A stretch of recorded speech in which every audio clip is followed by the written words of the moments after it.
ভুরুঙ্গামারীতে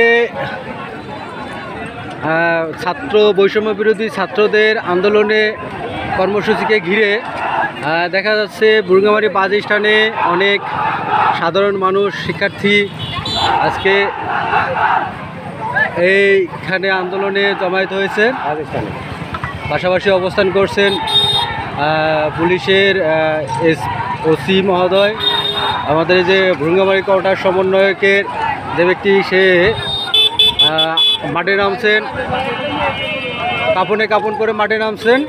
এই আমাদের অনেক সাংবাদিকরা এখানে তাদেরকে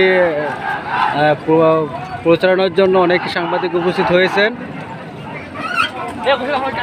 আপনারা দেখতে পাচ্ছেন অনেক নারী শিক্ষার্থীরা মাঠে জমায়েত হয়েছে। এদিকে